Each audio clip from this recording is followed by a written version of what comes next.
Hey there, Phil. This is Mark Roberts. I'm making this little video to show you the DT1E.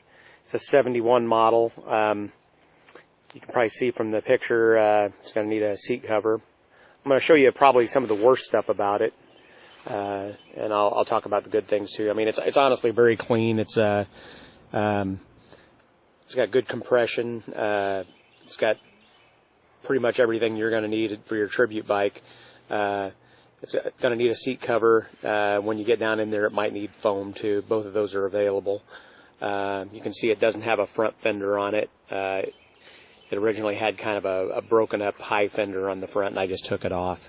And I know you've got a fiberglass fender that you're probably going to want to run. It's got pretty much brand new Kenda Trials type tires. I don't think they've got 100 miles on them, to tell you the truth. 400 18-inch rear, and it's got a 19-inch front tire.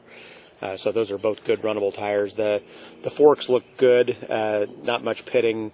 As a matter of fact, I don't know if there's any rust or pitting on them at all. It does look like it might end up needing seals, and you can see that it's got the chrome covers on the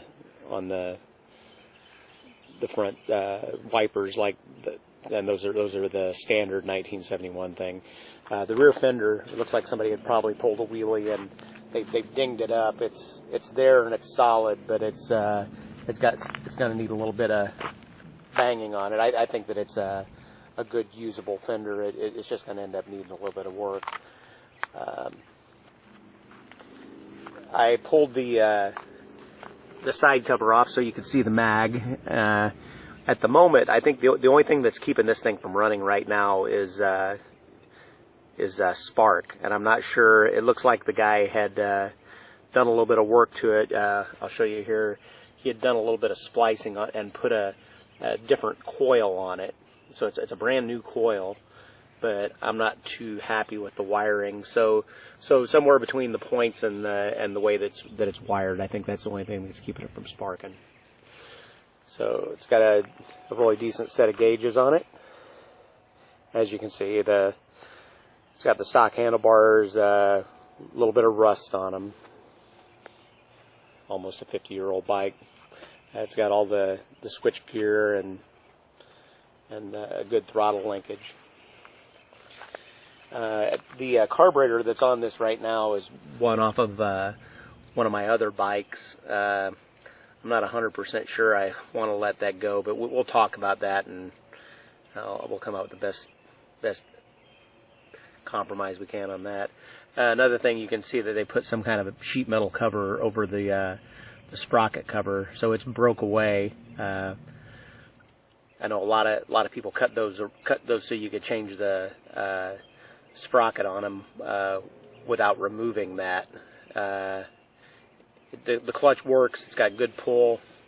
I'll go ahead and so everything works on the clutch. It's that cover just isn't particularly pretty.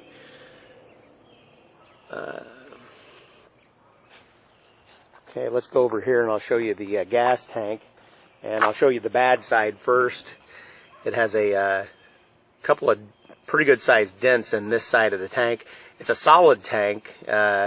It's really very savable. Somebody that's a good body man can knock this stuff out. He might have to do a little. And this is the better side of the tank. And as you can see, it's got just a barely little ding in it, but on this side. But the other side is the worst one. So that's it. Let me know what you think. You know what I'm asking for it. It's got a really nice pipe. I'm sure you're going to want to put some kind of an expansion chamber and stuff on it, but that is a good solid DT1E exhaust pipe. So let me know what you think. I'll let you watch this and get back to you.